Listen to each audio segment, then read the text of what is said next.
दोस्तों नमस्कार।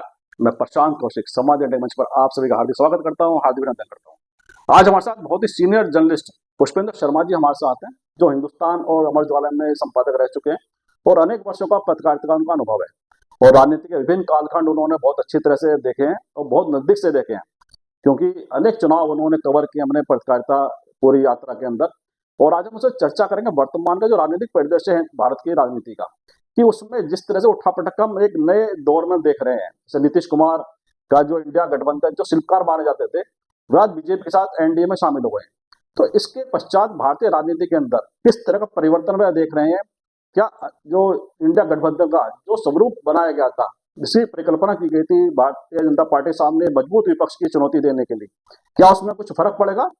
इन्हीं बातों पर चर्चा करते हैं हम पुष्पेंद्र शर्मा जी से। सबसे पहले मैं उनका बहुत बहुत स्वागत करता हूँ, बहुत बहुत अभिनंदन करता हूँ। प्रशांत जी नमस्कार, बहुत धन्यवाद अपने चैनल पे मुझे समय देने और बुलाने के लिए। आपके दर्शकों का भी मैं अभिवादन करता हूँ। जो वर्तमान परिस्थिति है वो बड़ी जटिल है। बहुत सा समय देखा, लेकिन बिल्कुल एक तरफा सा मैच होने लगे राजनीति में, ये ना तो सोचा था और ना इसकी कल्पना की थी। नीतीश जी को सब पलटू राम कहते हैं और वो ऐसा करते भी रहे। अगर हम उनका सारा इतिहास देखे, ताजा इतिहास देखे, तो बार बार वो पाला बदलते रहे। लेकिन जो आदमी विपक्ष के लिए एक सूत्रधार बने, विपक्षी एकता के लिए गठबंधन की पहल करे, और वो अचानक ऐसे सारे सिद्धांतों को और सारी अपनी बातों को ताक पे रखते हुए चला जाए, तो बड़े सवाल उठते हैं मन में कि ऐसा आखिर क्यों हो रहा है। अब इसके कुछ कारण समझ में आते हैं। पहला कारण, अगर बहुत मोटे शब्दों में और सीधी भाषा में कहूँ, तो सत्ता का लोभ है। दूसरे शब्दों में उसे कहूँ, हारने का डर है। देखिए, 22 जनवरी से पहले का हालिया अगर हम घटनाओं की बात करें, तो वो एक कालखंड कहलाएगा, और जब हम आगे जाके पढ़ेंगे और लिखेंगे, तो इस 22 जनवरी के बाद का एक अन्य कालखंड हो जाएगा। तो इस 22 जनवरी ने बहुत सी चीजों को बदला, बहुत से लोगों के दिलों को बदला, मनों को बदला, और भाई स्वाभाविक तौर पे भारतीय जनता पार्टी से सांस्कृतिक पुनर्जागरण की बात कह रही है, इसको 700 साल की गुलामी से जोड़ा गया, स्वाभिमान से जोड़ा गया। कुछ बातें सही भी हैं, इतिहास में बहुत सी गलतियां हुई हैं, और उन गलतियों को कुछ को ठीक भी किया गया, कुछ को भुलाया गया। तो भुलाया इसलिए गया कि अनावश्यक टकराव ना हो। लेकिन वक्त के साथ साथ कुछ चीजें फिर से उफान पर आती हैं, फिर वो चरम पर पहुंचती हैं, और उनकी परिणति होती है। भारतीय जनता पार्टी ने तो इसे मैनिफेस्टो में ले भी लिया था बहुत समय से। हालांकि वो अदालती आदेश के बाद ऐसा हुआ कि वो मंदिर बना, इतना भव्य मंदिर बना, और जो भी सनातन धर्मी है, जो भी अनुयायी है राम का, उसे बहुत अच्छा लगा होगा, इसमें कोई शक नहीं है। लेकिन चाहे अनचाहे इससे राजनीति भी जुड़ गई, और ऐसा लगने लगा कि ये बजाय एक धार्मिक कार्यक्रम के एक पार्टी का कार्यक्रम ज्यादा हो गया। जैसे कि इसमें शंकराचार्य ने हिस्सा नहीं लिया, विपक्षी नेता बहुत कम आए, और जिनको बुलाया भी गया वो भी भूल कर बैठे और ऐसे अवसर को चूक गए। अगर वो नहीं भी गए थे, तो कम से कम उन्हें ऐसी भावना का इजहार नहीं करना चाहिए था कि ये गलती है या नहीं है। उन्हें ये कहना चाहिए था कि हम सहसंबंध स्वीकार करते हैं, पर अभी नहीं, हम किसी और समय चले जाएंगे। अगर उन्हें ये लग रहा था कि उनकी वहां उपेक्षा होगी, या गर्भगृह में सिर्फ मोदी जी रहेंगे। हालांकि मेरी इसमें दूसरी सोच है। अगर बड़े विपक्षी नेता वहां गए होते, और कैमरे ने, टीवी के कैमरों ने या मीडिया के कैमरों ने अगर प्रधानमंत्री मोदी पे फोकस किया 2 घंटे, तो अब उनको बिल्कुल नहीं किया। लेकिन अगर वो वहां होते, तो हर एक के हिस्से में 2-2 4-4 मिनट तो आ जाते, वो भी अपना संदेश जनता को दे सकते थे। अब इस कालखंड, इस घटना ने उन्हें डराया क्या, नीतीश को? क्या नीतीश को ऐसा लगा कि भारतीय जनता पार्टी का कद इतना बड़ा हो गया है, या उनकी ताकत इतनी बढ़ गई है कि उसके बिना वो लोकसभा चुनाव में अपना अस्तित्व नहीं बचा पाएंगे, जदयू का? ये कुछ ऐसा भी कहा जा रहा है। लेकिन मुझे लगता है कि इसके अलावा पटकथा थोड़ी पहले लिखी गई, और उसके लिए जिम्मेदार तो कांग्रेस को माना जा रहा है। और कांग्रेस का पक्ष देखे तो उनको लगता है कि उनको पहले से ऐसा भरोसा नहीं था कि नीतीश लंबे समय तक साथ रहेंगे या उतनी जिम्मेदारी से साथ चलेंगे। हुआ ये कि जैसे ही खड़गे का नाम आया, मल्लिकार्जुन खड़गे का नाम जब ममता बनर्जी और अरविंद केजरीवाल ने इंडिया की बैठक में प्रपोज किया, तो उसपे लगभग एक तरह से सहमति बन गई। और इनका चेहरा, अगर बॉडी लैंग्वेज उस दिन की याद करें नीतीश जी की, तो नाराज होकर प्रेस कॉन्फ्रेंस से पहले ही चले गए। तभी लगने लगा था कि ये कहीं ना कहीं नाराज हो गए। हालांकि वो ऊपरी मन से कहते रहे कि ना मैं संयोजक बनना चाहता हूँ, ना मैं प्रधानमंत्री पद का दावेदार हूँ, पर राजनीति में कौन ऐसा कुछ चाहता है। सब कहते हैं पर चाहते सब हैं। उस दिन से वो खीन हुए। उधर तेजस्वी की लोकप्रियता भी धीरे धीरे बढ़ने लगी थी। वो उन्हें अपना उत्तराधिकारी भी घोषित कर चुके थे नीतीश, और चाहते ये थे कि भाई मैं केंद्र में चला जाऊं, नीति ये तेजस्वी यहाँ पर संभालेंगे। लेकिन फिर उन्हें लगा कि इनके साथ रहकर शायद ज्यादा नुकसान है, तो धीरे से उन्होंने परिवारवाद का मुद्दा छेड़ दिया। जिस दिन कर्पूरी ठाकुर को भारत रत्न देने की घोषणा हुई, तो उन्होंने प्रधानमंत्री मोदी की तारीफ करनी शुरू कर दी। और वो वहीं तक सीमित नहीं रहे, उन्होंने उस बहाने फिर एक सूत्रा छोड़ दिया और उस प्रशंसा में ये कहा कि देखिए कर्पूरी ठाकुर ने कभी परिवार के लिए कुछ नहीं किया, ना उन्होंने परिवार के लोगों को आगे बढ़ाया। तो मुझे लगता है कि पटकथा तो लिखी जाने लगी थी, उसका पटाक्षेप होना था। तो वो समय भी आ गया धीरे धीरे धीरे धीरे। हमारा बताया तो ये जा रहा है कि उन्होंने स्वयं प्रधानमंत्री मोदी को फोन किया था। अब जो विश्लेषक हैं या जो आकलन करते हैं या जो सेफ्रोलॉजिस्ट हैं, जो आंकड़ों का सब ज्ञान रखते हैं, उनका कहना ये है कि देखिए भारतीय जनता पार्टी को बिहार में नीतीश के रहने ना रहने से कोई बहुत अंतर नहीं पड़ रहा था। उनकी लगभग वही सीटें, 17 सीटें आ रही थी जो पहले भी आती। लेकिन पिछली बार 40 में से 39 सीटें गठबंधन ने जीती थी, यानी गठबंधन नीतीश और भाजपा, जिसमें चिराग पासवान भी थे। अब भारतीय जनता पार्टी ने 400 सीटों का दावा ठोक रखा है कि पूरे प्रदेश देश में इस बार 400 सीटें लेकर आएंगे। तो उन्हें छोटे छोटे सहयोगियों की भी जरूरत थी। और अगर वो शायद यहाँ ना रहते और दूसरे खेमे में जाते नीतीश, तो हो सकता है भारतीय जनता पार्टी को थोड़ा नुकसान भी झेलना पड़ता।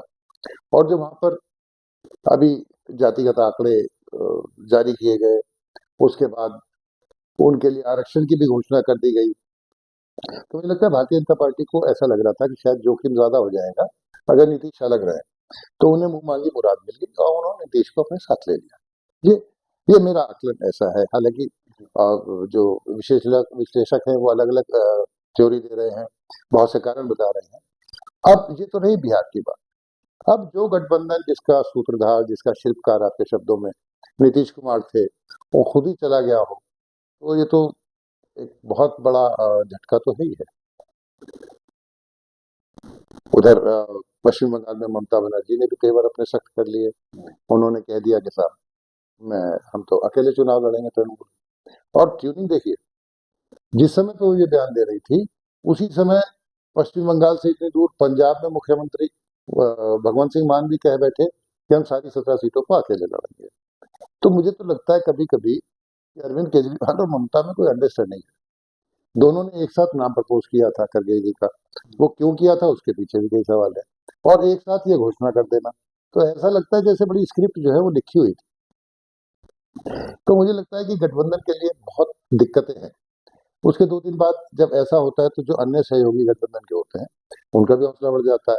और कांग्रेस को सबसे बड़ी पार्टी तो मानते हैं क्योंकि पैन इंडिया पार्टी है। लेकिन अखिलेश अपनी तरफ से एक्स पे एक सूची जारी कर देते हैं कि 11 सीटें हम उन्हें दे रहे हैं और सब चीजें ठीक चल रही हैं।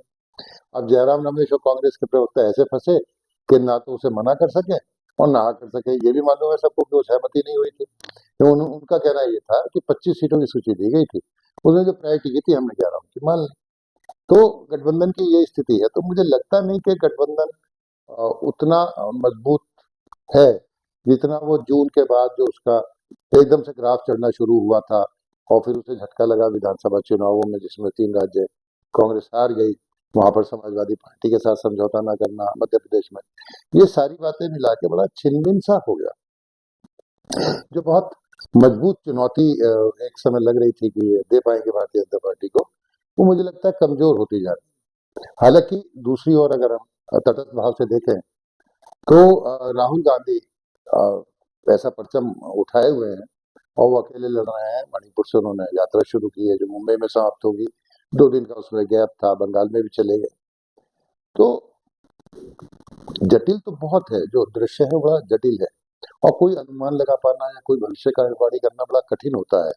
पर अगर एक नजर में देखें तो ऐसे लगता है कि भारतीय जनता पार्टी की तीसरी पारी के लिए, यानी प्रधानमंत्री नरेंद्र मोदी के लिए तीसरी पारी का रास्ता अ, अपेक्षाकृत आसान होता है। जी जी, जैसा आपने कहा कि जो विपक्ष का जो गठबंधन है, इंडिया समूह जो बना था, उसके जैसे नीतीश कुमार ने पाला बदल लिया है, तो ऐसे में जो क्रेडिबिलिटी होती है कि नेता की, एक मुख्यमंत्री की या इतने बड़े नेता की, और नीतीश कुमार बार बार ऐसा काम करते रहे कि पाला बदल देते हैं, और क्रेडिबिलिटी को उन पे क्वेश्चन लगता रहा है। लेकिन साथ में अगर देखें बिहार की राजनीति को अगर ध्यान केंद्रित करें, तो तेजस्वी यादव ने जिस तरह से वहां पे एक अपने को आगे बढ़ाया है, और एक कम से कम उनका जो समर्थक वर्ग है वो भी उसमें भी इजाफा होता दिखाई देता है। तो ऐसे में नीतीश कुमार का वर्तमान का जो उल्टा पलटी का जो खेल है, क्या नुकसान तो नहीं पहुंचा रहा वो एनडीए को?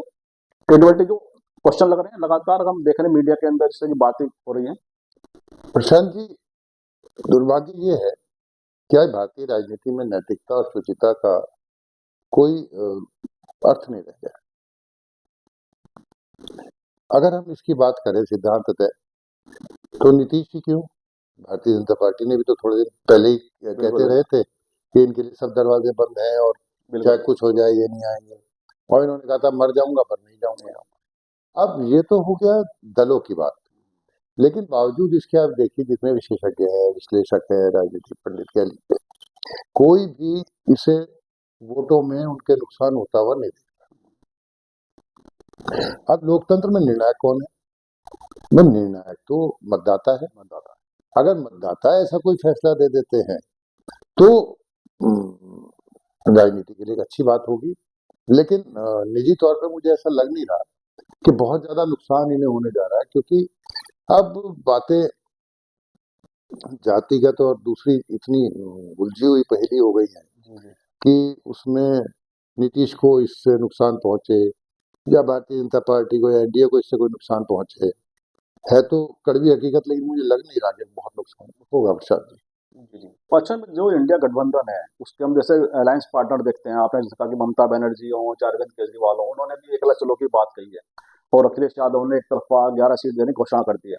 तो ऐसे में क्या जो अलायंस पार्टनर है वो कांग्रेस से ज्यादा लड़ते दिखाते थे बीजेपी की तुलना में, जो कि बीजेपी से उन्हें लड़ना चाहिए, उससे ऐसा लगता है कि जिस तरह की विपक्षी जो क्षेत्रीय पार्टियां हैं वो उसको कांग्रेस को ज्यादा कहीं ना कहीं दबाने की कोशिश में है। क्या लगता है देखो प्रशांत जी, थोड़ा सा पीछे चलना पड़ेगा। एक तो जो 5 राज्य के विधानसभा चुनाव हुए, उससे पहले गठबंधन आकार ले चुका था। आपको? जी उस समय पे कोई समझौते नहीं हुए। तब कांग्रेस की तरफ से ये कहा गया कि साहब जो गठबंधन है और जो इंडिया अलायंस ब्लॉक बन रहा है वो लोकसभा चुनाव के लिए, कोई विपक्षी क्यों नहीं नाराज होते, सारे सहयोगी।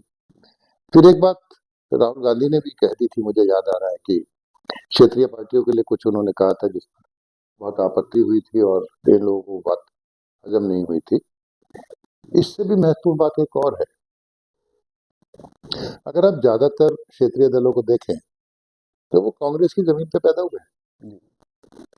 वो मिलकर चलते तो हैं लेकिन डरते भी। डरते ये है कि अगर कांग्रेस मजबूत हुई तो उनका उनका अपना वोट बैंक और अपनी जमीन में। जी बिल्कुल ठीक कहा आपने कि उन्हें भी ये खतरा लगता है कि विपक्षी जो क्षेत्र दल है कि अगर कांग्रेस मजबूत होते तो उनका आधार कहीं ना कहीं सिमट जाएगा। और काफी अंत में आते हैं, और जो राहुल गांधी की भारत जोड़ो न्याय यात्रा है, उसके क्या राजनीतिक आप परिणाम देखते हैं? क्या लोकसभा चुनाव क्योंकि जिस तरह से बहुत ही नजदीक है, और भारत जोड़ो यात्रा इस समय उन प्रदेश से, उन स्टेट से होकर गुजर रही है जहां पर कांग्रेस की को ज्यादा लोकसभा सीट नहीं है, लेकिन जिस तरह से उन्हें जन समर्थन उस यात्रा के अंदर दिखाई देता है, उससे कांग्रेस का आत्मविश्वास ही बढ़ा है ऐसा प्रतीत होता है। तो उसके क्या राजनीतिक क्या गुणाभाग देखते हैं? और साथ ही क्या कांग्रेस को वर्तमान राजनीतिक परिदृश्य के दृष्टिगत क्या उन्हें अकेले चुनाव लड़ना चाहिए, या अलायंस पार्टनर को जो जिस तरह से जो उनके पास है उनकी सहमति के साथ ही आगे बढ़ना चाहिए? प्रशांत जी, आपने कई सवाल एक साथ किए हैं, जी जी जी। तो मैं भारत जोड़ो यात्रा से शुरू करता हूँ।